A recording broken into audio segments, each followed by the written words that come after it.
La Iglesia atraviesa una de las crisis más profundas de su historia. Mientras en Roma se impulsa una iglesia sinodal, presentada como un camino de escucha, miles de fieles sienten que la doctrina se diluye, que la moral se relativiza y que la fe de siempre se está desmantelando pieza por pieza. En medio de esta tormenta, surge una pregunta explosiva.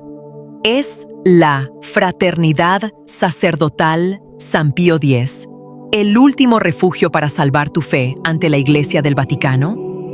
La sinodalidad se promociona como un caminar juntos, pero sus críticos, teólogos, sacerdotes y fieles tradicionales ven otra cosa, un proceso que abre debates doctrinales que nunca debieron abrirse. Un mecanismo que prolonga indefinidamente los conflictos sin resolver nada. Una estructura que convierte la doctrina en opinión y la moral en discernimiento personal. En Alemania, el camino sinodal ha impulsado propuestas que contradicen abiertamente la enseñanza tradicional. Bendiciones de parejas homosexuales, revisión de la moral sexual, cambios en la estructura sacramental. Para muchos esto no es renovación, es demolición controlada. El padre Michael Boniface lo dijo sin rodeos. La sinodalidad no es solo un método, es una reingeniería de la Iglesia. A continuación, la explicación íntegra del padre. Queridos hermanos, vamos a decir unas palabras acerca de un problema real, actual, que afecta a nuestra Iglesia Católica, lo de la sinodalidad. Sínodo de la sinodalidad, donde quiera se habla de sinodalidad. ¿De qué se trata? Bien, podemos calificar esto como un criptoprotestantismo, un protestantismo disfrazado de catolicismo. Voy a hacer una pequeña introducción y después daré el plan de nuestra charla. Ustedes saben que los apóstoles, los 12 apóstoles, constituidos por Cristo como fundamento de la Iglesia, transmitieron a sus sucesores, los obispos, mandatos claros, directrices claras, obligatorias y de origen divino, que nadie puede cambiar ni modificar. Cielo y tierra pasarán, mis palabras no pasarán, dijo el Señor. Entonces, los últimos profetas de la revelación divina son los apóstoles. Y los apóstoles confiaron a sus sucesores, Tito, Timoteo, Silas, Clemente, Bernabé, después lo que siguen, mandatos claros, obligatorios, de origen divino, que nadie puede cambiar ni modificar. Además tenemos la ley natural, hecha por Dios. Esto tampoco nadie puede cambiarla. Y tenemos la ley divina, la revelación dada por Dios para todos los tiempos y todos los hombres hasta el fin del mundo. La autoridad recibida de Cristo por el Papa y los apóstoles, que son los obispos, es una autoridad delegada. Por ejemplo, San Pedro, San Pablo, San Juan, San Mateo no pueden cambiar el Evangelio de Cristo. San Pablo dice, nada podemos contra la verdad, todo a favor de la verdad. La autoridad que el Señor me ha dado es para edificar y no para destruir. Eso es muy importante, acordarse de esto. En la segunda carta a los Corintios, último capítulo 13:10, la autoridad que el Señor me ha conferido es para edificar, no para destruir. Entonces, la autoridad que tienen actualmente los obispos, el Papa, los sacerdotes en la Iglesia, es una autoridad delegada. No es absoluta, no es de uno. Un delegado es un enviado, un representante. Entonces, antes de empezar el desarrollo de esta conferencia, quiero hacer una aclaración acerca de esta autoridad delegada. Según la teología católica, una autoridad delegada es un poder recibido de otro superior. ejercido en su nombre, no en nombre propio. Cristo es la fuente suprema de toda autoridad en la Iglesia. Por eso el Papa, los obispos, no son dueños de la revelación divina, ni del Evangelio, ni inventores de otra doctrina, sino son sus custodios, servidores de lo que Cristo enseñó. Todo poder me fue dado en el cielo y en la tierra, vayan en todo el mundo, predican el Evangelio a todos los pueblos, bautizan en nombre del Padre, del Hijo, del Espíritu Santo, enseñándole todo cuanto os he dicho. Y San Pablo insiste por el Espíritu Santo, si nosotros mismos, un ángel del cielo, os anuncia un evangelio, una doctrina, una enseñanza, una moral diferente del que habéis recibido, sea anatema, sea maldito. Entonces, como el Padre mandó al Salvador Cristo, Cristo envía a los apóstoles. Y cuando dice, el que a vosotros escucha, a mí me escucha, el que a vosotros rechaza, me rechaza, siempre y cuando que lo que enseña la autoridad de la Iglesia sea conforme al plan de Cristo, a la voluntad de Cristo, a la fe revelada por Cristo. No pueden cambiarla de ninguna manera. Por eso la autoridad del Papa y de los obispos es real, es verdad, real, pero delegada, limitada por el depósito de la fe, por el credo, por la enseñanza constante, por los concilios dogmáticos, por lo que la Iglesia siempre ha enseñado. Ellos son custodios, transmitores, no son dueños. De ninguna manera puede cambiarla ni modificarla. Por ejemplo, el Papa no puede decir a partir de ahora vamos a bautizar con leche porque es más bonita, o vamos a celebrar la misa con whisky. No se puede. No puedes cambiar esto, no tiene ningún derecho de hacer esto. Entonces la autoridad delegada viene de Cristo en la medida que ellos son fieles a esto, que bueno, seguimos. Si tratan de modificar, cambiar, etcétera, hay alto. Y eso se llama modernismo. Modernizar la fe, supuestamente. Entonces, el clero, los obispos, el Papa, tiene autoridad para enseñar, gobernar, santificar, defender la doctrina, pero no para crear nuevas doctrinas, contradecir el Evangelio, abolir mandamientos divinos o declarar bueno lo que Dios ha revelado como malo. Pero van a decir, pero el Papa es infalible.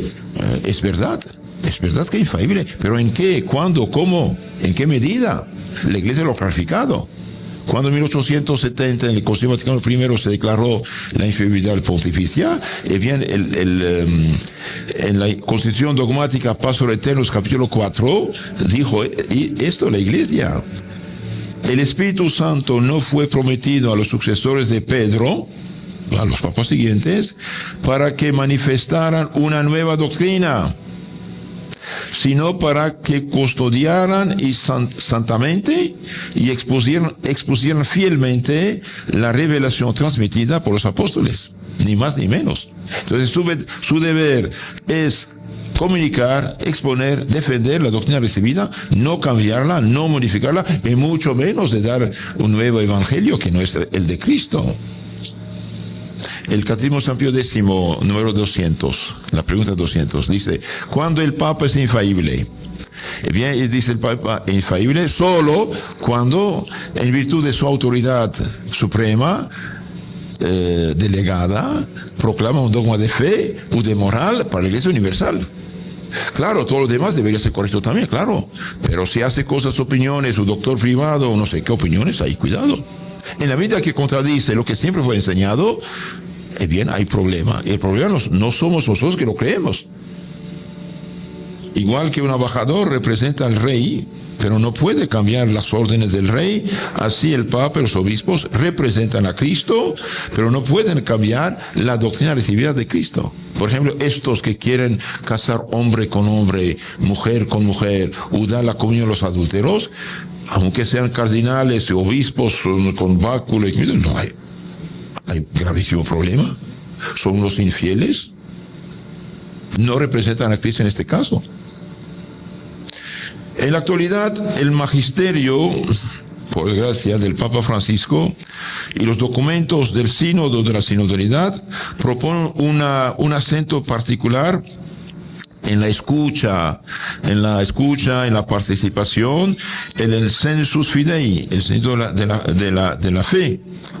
Bien, hagamos una comparación entre lo que dice el Evangelio y lo que quieren hacer hoy los dirigentes de la Iglesia, porque se apoderaron de la autoridad de la Iglesia hace unos 60 años y no quieren soltar nada y quieren perseguir a los que defienden la sana doctrina. Y esto también es una injusticia. Entonces, en resumen de esta introducción, Cristo es fuente de toda autoridad. Toda autoridad viene de Dios. Dios la comunica a los apóstoles. Los apóstoles la comunican a sus sucesores con mandatos claros, obligatorios, de origen divino que nadie puede cambiar ni modificar, la ley natural, la revelación divina. Lo que la Iglesia proclamó dogmáticamente, nadie puede cambiarlo. Bien. Ahora, los que hoy quieren modificar esto, ¿tienen derecho de hacerlo? No. ¿Abusan de poder? Sí. Vamos un poco desarrollar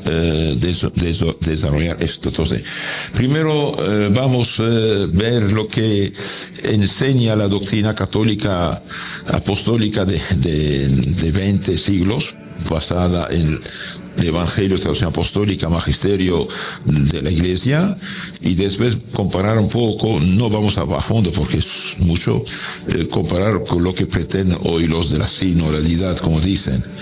Después vamos rápidamente a ver un poco el origen filosófico, teológico de esta ideología.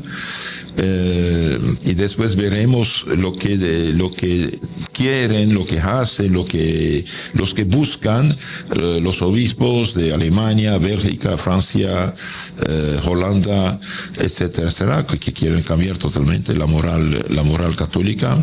Y finalmente terminaremos con lo que dicen obispos cardenales acerca de los peligros, errores de la sinodalidad, y en la conclusión, si tenemos tiempo, diremos qué proponemos en Lefebvre como solución a esta crisis. ¿Cuál es la solución? La solución es la tradición, no hay otra. La doctrina católica de 2000 años está basada en el Evangelio.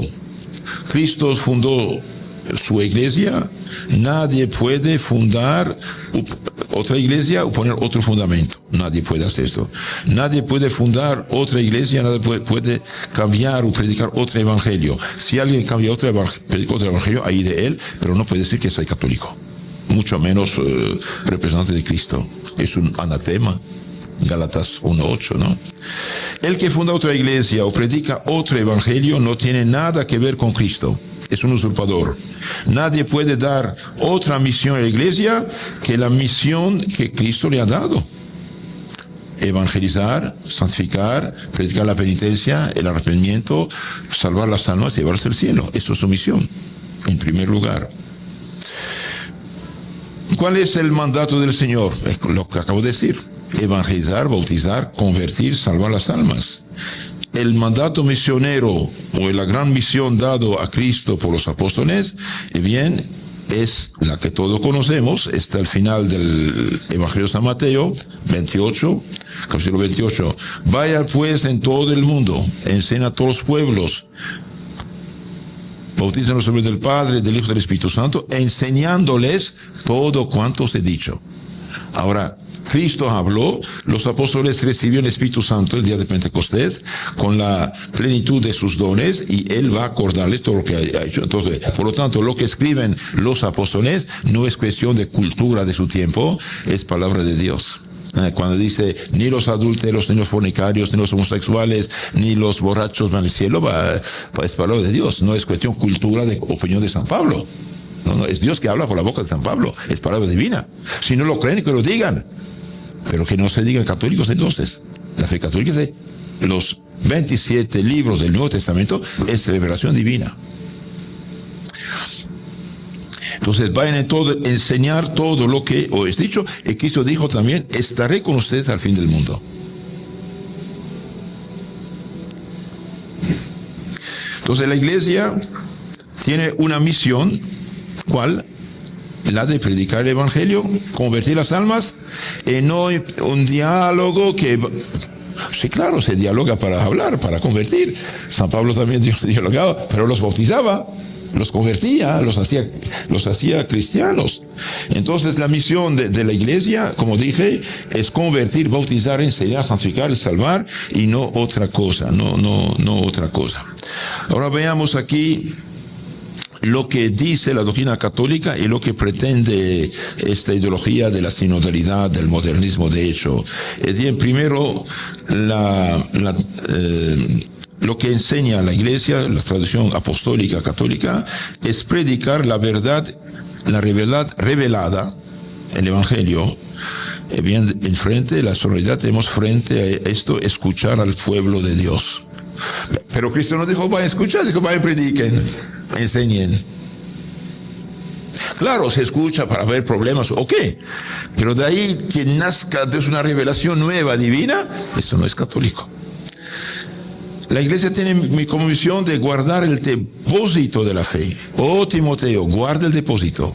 Oh Timoteo, no imponga la mano ligera sobre cualquier cabeza, no lo haga obispo sacerdote. Entonces la misión de la iglesia es guardar el depósito frente al discernimiento del sentido de la fe, buscar para qué. Escuchar, discernir. El discernimiento lo tenemos. Soy el camino, la vida y la verdad, dijo Cristo. Si los obispos no saben, no conocen la fe, entonces ¿para qué están ahí? ¿Discernir qué? Un hombre que está en adulterio, disculpe, es el pecado que hacemos. Un hombre que vive como Sodoma y Gomorra es el pecado. ¿Qué hacemos? ¿Qué discernir qué? Un doctor está para diagnosticar, sí, y detectar la enfermedad y dar la solución. La iglesia tiene una disciplina jerárquica, claro, pero ahora quieren hacer un proceso de participación, que todos participen en esto, al punto que quieren que el voto de un simple cristiano sea igual que el voto de un obispo. Pero la iglesia nunca aceptó esto. Los apóstoles no dieron ese poder a toda la comunidad cristiana. Lo dieron a Tito, Timoteo, Silas, etcétera, etcétera. La obligación de la iglesia es predicar la palabra de Dios. Te conjuro delante de Dios Jesucristo que prediques la palabra divina a tiempo de tiempo. 2 Timoteo 4. ¿Por qué? Porque habrá un tiempo en que no aceptarán la sana doctrina. Si no quieren aceptar la sana doctrina, ¿qué quiere que haga? Que Dios los bendiga, pero si no quieren ser católicos, pues ni modo por ellos, lo lamento mucho, pero que no sean católicos y que deben modificar la doctrina católica. Hoy se habla mucho de una iglesia sinodal. Una iglesia sinodal es una iglesia que de la escucha del pueblo de Dios, un colegio episcopal, el obispo de Roma, todos en escucha unos de otros. Discúlpeme, en 2000 años nunca la iglesia hizo esto. La iglesia predicó la palabra de Dios al pueblo cristiano. Otra misión de la iglesia, ya lo dije, guardar el depósito de la fe frente a este discernimiento que dicen. Pero San Pablo lo dice, oh Timoteo, guarda el depósito. Guarda el buen depósito por el Espíritu Santo. Un depósito no es algo de uno, es algo que uno ha recibido como confiado a uno, tiene que comunicarlo, no cambiarlo, ¿sí?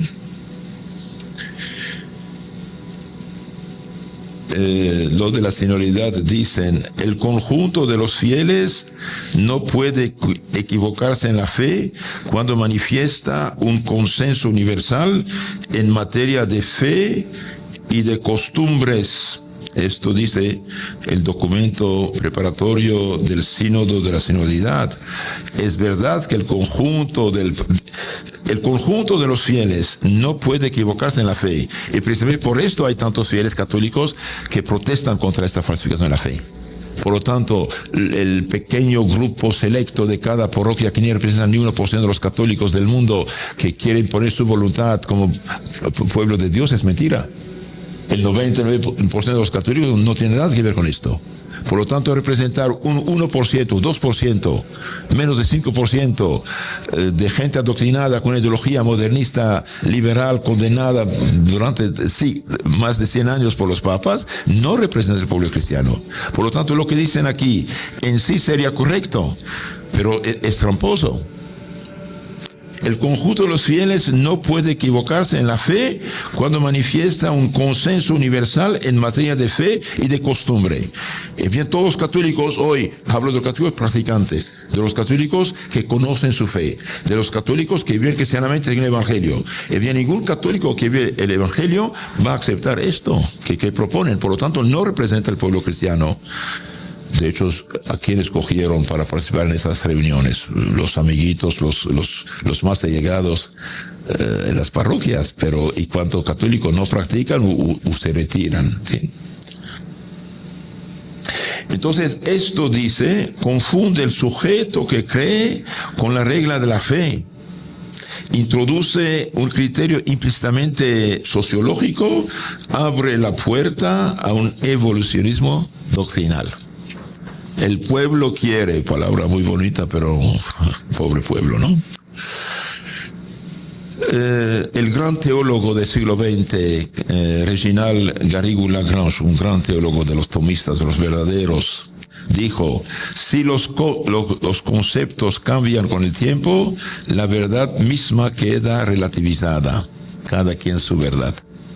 Y la verdad no puede ser relativa, es o no es. 2 y 2 son 4, no puede cambiar esto. Por consiguiente, la sinodalidad entendida como modelo de consulta puede ser legítima en el orden prudencial y pastoral, pero entendida como principio constitutivo del discernimiento doctrinal resulta incompatible con la naturaleza de la Iglesia. De la consulta de la gente no puede salir la doctrina. Hermanos, la doctrina fue dada hace 2000 años. ¿Qué quieren? Hacer otra iglesia, si quieren hacer otra iglesia, que lo digan, pero esto no es católico. Veamos ahora lo que quieren los organizadores de este movimiento, de este proceso, de este sínodo. De hecho, les aconsejo a todos este librito de Julio Loredo, el que tiene el canal en YouTube Visto desde Roma, ¿sí? Vale la pena, da muchos testimonios, mucha información, cosas muy sencillas, muy claras. Realmente yo quedé asombrado de todo lo que leí aquí y de todo lo que esta gente quiere. Cardenales, obispos quieren modificar totalmente el Evangelio según sus criterios, ¿eh? Entonces veamos lo que quieren los organizadores de esto, del sínodo.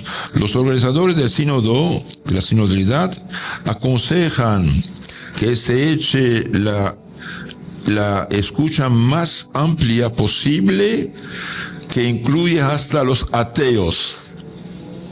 Pero Dios mío, ¿qué tienen que hacer los ateos con la doctrina católica? El pobre cristiano que vive en pecado mortal, que no practica, ¿qué va a hacer? Escúchate a los ateos. O podemos decir ateos, buena noticia, Dios existe, véngase ya. Juntos todos los bautizados son el objeto del sensus fidelium, la voz viva del pueblo de Dios. Palabras sonoras, bueno, no dicen nada, ¿no?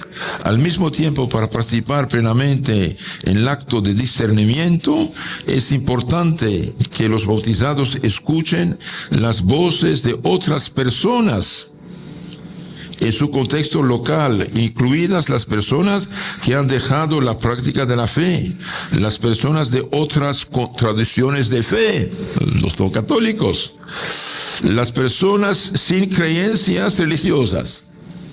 Dios mío, pero ¿qué dirían los santos, hombre? Debemos llegar personalmente a las periferias, a los que han abandonado la iglesia, a los que rara vez o nunca practican la fe, a los que experimentan pobreza y marginación, a los refugiados, a los excluidos, a los que no tienen voz, etcétera. Vademecum, de la preparación del Sínodo de la Sinodalidad, páginas 17 y 28, citado por este libro Pandora, Caja de Pandora. Pandora en la mitología griega sería nuestra Eva, de cierto modo. Le cogió una caja, no le toques, la abrió y salió todas las desgracias. Es la caja de Pandora, ¿sí? Una locura. Esto es un texto indigno de la Iglesia Católica. Indigno de obispos, indigno de No sé, lo que... Ahora, ¿cuál es el peligro que hay en una escucha tan amplia? Un ex anglicano, ahora católico, el padre Nazir Ali, advierte: los consultados necesitan ser catequizados, y claro, si no saben nada de la fe, quizás incluso evangelizados. De lo contrario, todo lo que obtendremos es un reflejo de la cultura que rodea a las personas, un relativismo muy peligroso. Los hoy católicos dicen: cuidado, nosotros en nuestra secta anglicana hace 50 años empezamos estas tonteras, es un fracaso total. ¿A dónde van? Recapaciten. ¿A qué? Ahora, ellos citan mucho el Espíritu Santo.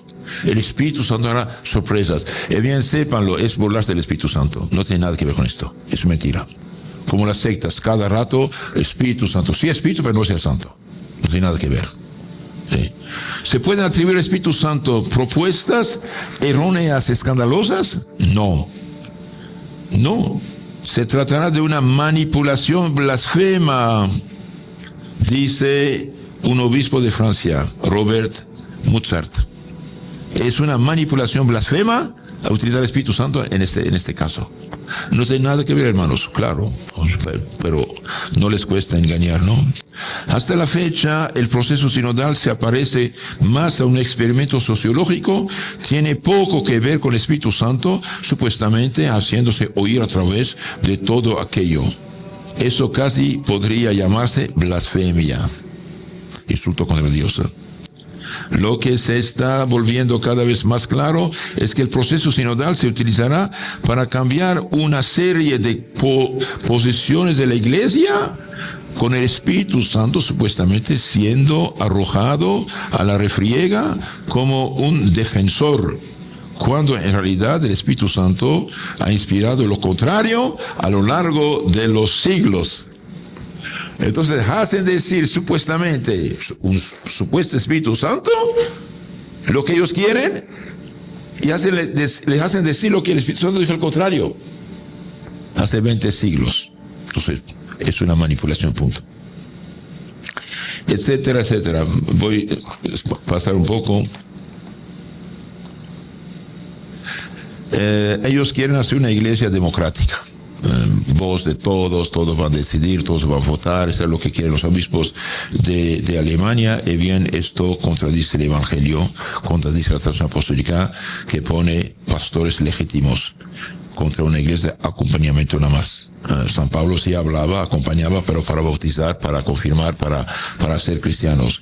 Y bien, hay pastores en la iglesia, no solamente laicos, ¿no? Por ejemplo, a Tito, obispo Tito, que San Pablo dejó en Creta, dice: te dejó en Creta para establecer presbíteros, sacerdotes en cada comunidad donde hay. Predique lo que te enseñé. No imponga la mano a la ligera. 1 Timoteo 5:22. Ellos ¿qué dicen? Aquí se trata de un proceso sinodal de discernimiento comunitario. Vamos todos a reunirnos, aleluya, discutir, hablar, discernir. Bien, el sacerdote, el obispo católico no va a buscar la solución, ya la tenemos. ¿Qué dijo Cristo? Soy el camino, la vida y la verdad. Ya la tenemos. Ese discernimiento es una trampa. Proceso de escucha, diálogo, reflexión comunitaria para descubrir lo que el Espíritu Santo estaría indicando a la iglesia o a una persona concreta en una situación determinada. No se presenta solamente como aplicar normas doctrinales ya definidas, sino también cómo interpretar las circunstancias, experiencias, procesos humanos. Ay, Dios mío. Bien, hermanos, esto contradice la doctrina católica, puesto que San Pablo, en Hebreos capítulo 13, 17, dice a los pastores de la iglesia, papa, obispo, sacerdote: velad sobre el rebaño, velad sobre los fieles, como quienes han de dar cuenta de esas almas. Velad sobre ellos. Te salvarás si haces lo que te digo, dice a Timoteo, tú y a los que te escuchan. Prediquen la palabra, no otra cosa. ¿Y qué dicen lo de la sinodalidad? Caminar juntos. caminar juntos, laicos, pastores, obispos de Roma. Es un concepto fácil de expresar, pero no tan fácil de poner en práctica. Esto lo decía el Papa Francisco 17 de octubre de 2015. ¿Qué quiere decir? No entiendo nada, pero bueno, hablamos. Yo me apoyo al Evangelio, prediquen, enseñen, bauticen y digan el camino y punto. Y esto para gloria de Dios, salvación de las almas y bien de la Iglesia. Conclusión de esta parte. Las fuentes apostólicas presentan un modelo centrado en la autoridad doctrinal, la custodia del depósito, la responsabilidad personal del obispo ante Dios. Los textos del Papa Francisco y del Sínodo introducen un acento fuerte en la escucha, la participación, el discernimiento comunitario. La armonización de ambos enfoques exige que la escucha y la participación permanezcan subordinadas al depósito de la fe y magisterio jerárquico. De lo contrario, se produce una tensión entre el modelo apostólico de la Iglesia docente y un modelo más participativo, característico del lenguaje sinodal contemporáneo. Que hermanos, el hecho de cambiar el vocabulario cambia los conceptos, cuidado. Cambiar el lenguaje, cambiar las palabras, cambiar el contenido. Ahí está la trampa. Ahora, en breve, veamos un poco el origen filosófico, teológico de esto. Bien, hermanos, en verdad no hay nada nuevo. Todos son herejías, filosofías, teologías ya condenadas, ya rechazadas hace siglos por la Iglesia, y especialmente en el siglo XX, llamado el modernismo. No es nada nuevo. No, inventan, pero nada nuevo. Como las herejías de hoy. Todas las herejías hoy protestantes de todo tipo ya son herejías ya sepultadas hace 1800 años, 1900, 1500 años. ¿Sí? Por ejemplo, el modernismo teológico dice el dogma cambia, el dogma evoluciona. El dogma no evoluciona, se desarrolla de una manera homogénea. El niño que nace, crece, es el mismo ser humano, pero no puede cambiar. Por ejemplo, la nueva teología. La nueva teología, hija y sucesora del modernismo condenado por San Pío X. Dice, hay gente que falta en absoluto de todo conocimiento en teología, filosofía, se hace pasar por los reformadores de la Iglesia. Y bien, dice, su doctrina es cloaca de todas las herejías, en Pascendi, al inicio de la Pascendi. Por desgracia, sus discípulos, más tarde, bajo el nombre de la nueva teología, Karl Rahner, Yves Congar, Lubac, Chenu, y muchos otros, trabajaron de una manera hipócrita, engañando obispos y el Papa de esta época, Pío XII, bajo del agua han trabajado, modificando e intoxicaron una serie de seminaristas que llegaron a ser obispos, sacerdotes y cardinales, y mediante ellos pusieron en la Iglesia sus ideas bajo el nombre de Concilio Vaticano II. Y también la filosofía de Hegel, que todo evoluciona, de Maurice Blondel, etcétera, tiene mucho que ver, incluso influencia protestante. Muchos estudiosos señalan una cercanía con ideas protestantes sobre la comunidad creyente y el discernimiento colectivo, especialmente provenientes del luteranismo y de corrientes reformadas. ¿Sí? Yves Congar estudió ampliamente la eclesiología ortodoxa y protestante. Yves Congar, que tiene mucho que ver con la crisis actual, en la iglesia, en el ecumenismo y en las sectas. Él estudió a fondo la eclesiología ortodoxa, sistemática griega y protestante, teniendo una participación más amplia del laicado en la vida eclesial. Más amplia del laicado. Que los laicos ayuden, sí, son confirmados, pero de ahí después de ceder. ¿Qué dice la crítica tradicional, defensora de la fe? Garrigou-Lagrange, un genio de primera, advierte que estas corrientes podían conducir al relativismo doctrinal. Y en 1946 escribió un libro, ¿A dónde va la nueva teología? Vuelve al modernismo, cloaca de todas las herejías. Y esta nueva teología, hermanos, hoy, por desgracia, está en todas las cabezas, en los seminarios, en las universidades, y de hecho hasta degenerada, porque ellos eran poco cautos en las cosas. Ahora sus discípulos ni... Bien, esto, la fuente. Entonces, la fuente, el origen de esto, protestantismo, relativismo de evolucionismo histórico, modernismo, nueva teología. Ahora, veamos lo que dicen lo que quieren más bien los obispos de Alemania, Bélgica, Francia, Holanda, acerca de qué quieren. En resumen. Bien, el proceso sinodal o caja de Pandora nos dice cosas muy interesantes. En la página, por ejemplo, en la página 66, bien, compara esto a lo que pasó en el Concilio Vaticano II. No sé si conocen el Rin de su época en el Tíber, un libro que la teología, digamos, filosofía protestante entró en Roma. Y hoy hacen lo mismo. De hecho, ¿cómo se llama? El sínodo, el camino sinodal alemán es un desastre. Y ellos hacen lo que quieren y por desgracia engañan bastante gente. Entonces, ellos piden una reforma total de la Iglesia. Piden un cambio sistemático y fundamental de la institución. Cambiar sus propios cimientos. Pero eso es herejía protestante total. La Iglesia tendrá que destruirse para construir una nueva Iglesia. Ellos van a destruirse. Pero los católicos van a resistir y sepultar esta herejía tarde o temprano. No tengamos miedo. ¿Qué propone ¿cómo se llama? El camino sinodal alemán? ¿Puede dar esto a la gente, por favor? Tome esto. Página 75. Mira lo que dice. Página 75, el proceso sinodal de Julio Loredo. Miren lo que proponen estos alemanes pobrecitos, ¿no? Página 75, número 62. Solución. ¿Qué soluciones propone el camino sinodal alemán?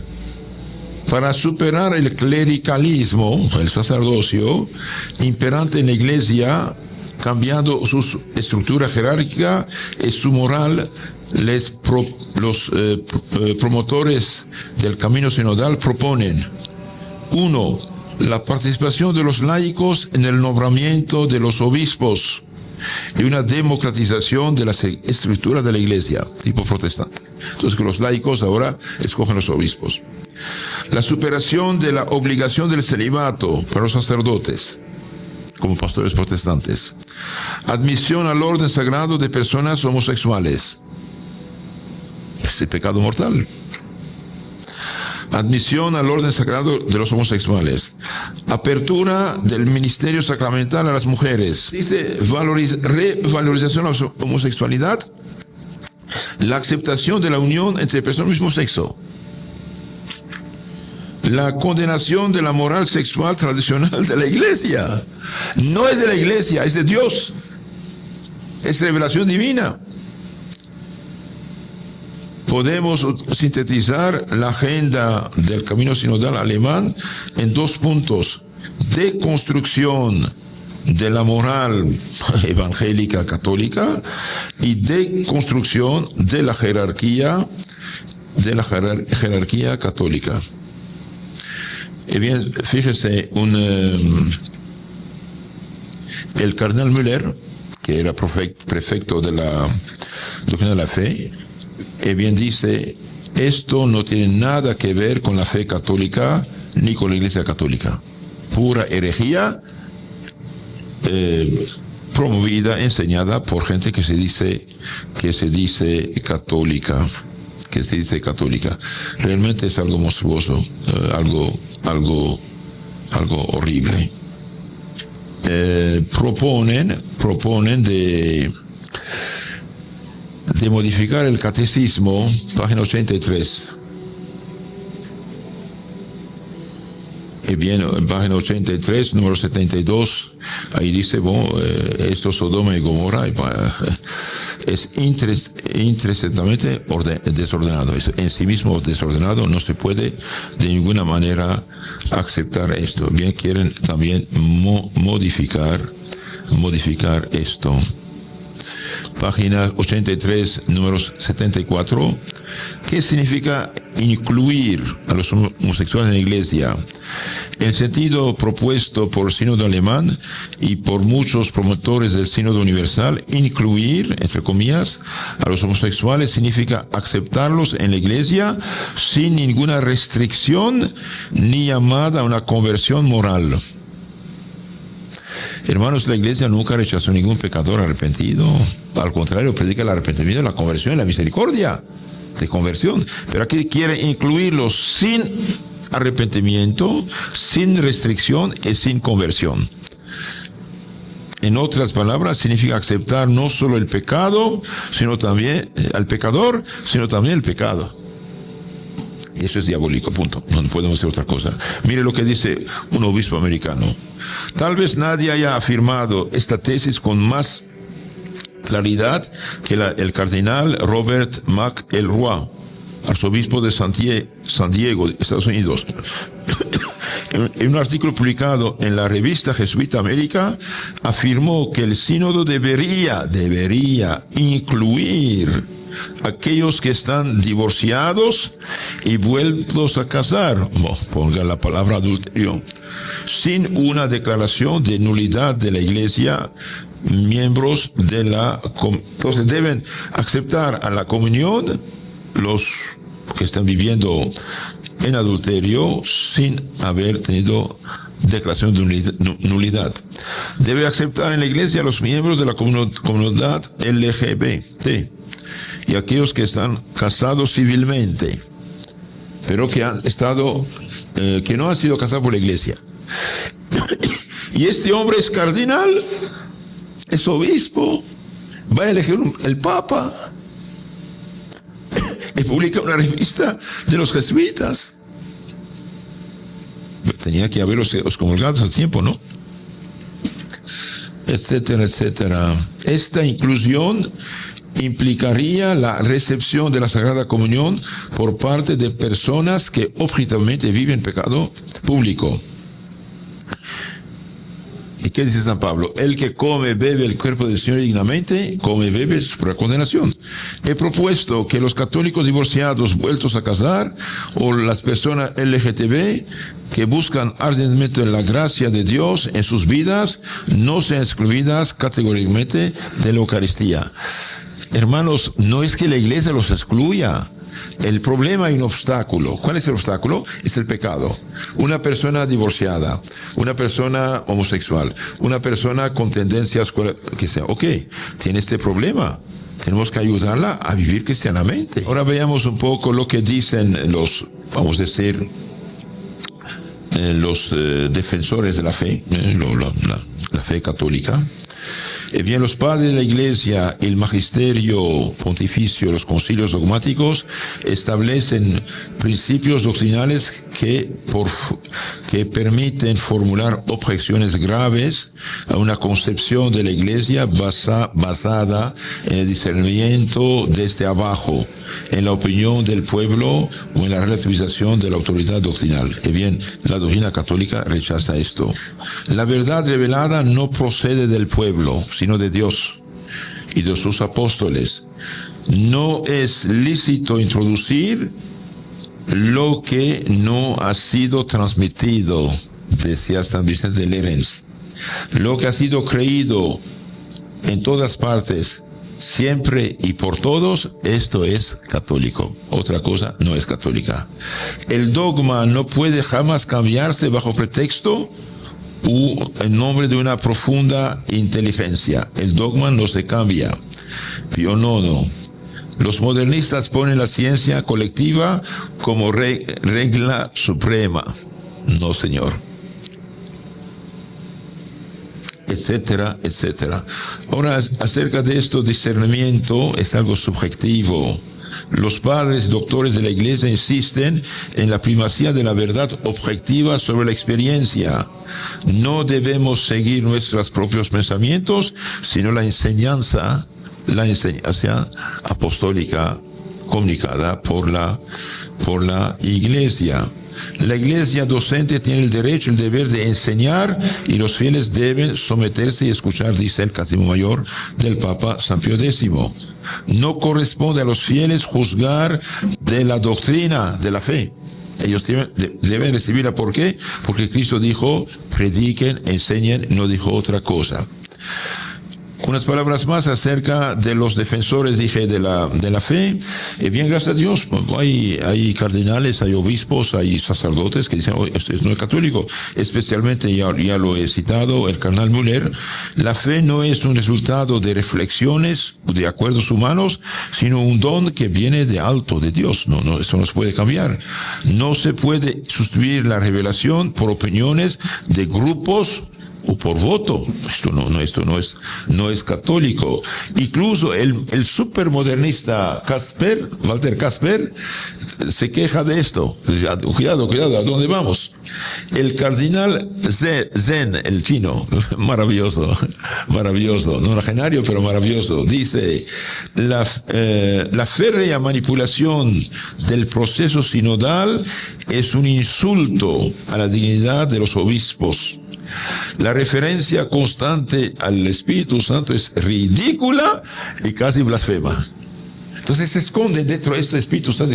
No tiene nada que ver. Eso son sus propios. Mire, si hay Espíritu es el otro. Si hay Espíritu es el otro. No es decir, que nos dejen en paz con esto de... ellos esperan que el Espíritu Santo repudie lo que ya ha enseñado hace siglos. Pero cuidado, en Dios no hay contradicción, en Dios no hay contradicción. Entonces el peligro es grande. La verdad revelada no puede depender de la conciencia común de la experiencia religiosa. Fue dada por Dios y por lo tanto debe ser enseñada y no ser buscada. Vamos al final. En resumen, ¿qué dice nuestro Señor? Mediante San Pablo, porque San Pablo es profeta, ¿no? Si un ángel del cielo u otro apóstol os enseña un evangelio, una doctrina, una moral diferente, sea anatema. Gálatas 1:8. Nos pasamos en esto. Otra cita muy importante, la autoridad, dijimos al inicio, es una autoridad delegada, por lo tanto, cielo y tierra pasarán, dijo el Señor, mis palabras no pasarán. Y San Pablo dice, la autoridad que el Señor me ha dado es para edificar, no para destruir. San Judas Tadeo, en su única carta 3, dice, combatid ardientemente por la fe transmitida una vez para siempre. Combatid valientes por la fe transmitida una vez para siempre. Entonces debemos saber, hermanos, que lo transmitido es definitivo. Debemos retenerlo, defenderlo y comunicarlo. Es verdadero lo que siempre fue comunicado, enseñado, creído por todos, donde quiera y siempre. ¿Y qué diríamos en Lefebvre? Humildemente diría, tengamos la humildad de seguir la tradición apostólica. Hagamos lo que hacían los santos y tendremos nosotros estos frutos. Amén. Del Padre, del Hijo, del Espíritu Santo. Amén. Entonces les aconsejo este libro, Signos de la Sinodalidad. Conózcanlo, léanlo, difúndanlo. Ayuda mucho porque es un buen trabajo y con fuentes. Muchas gracias.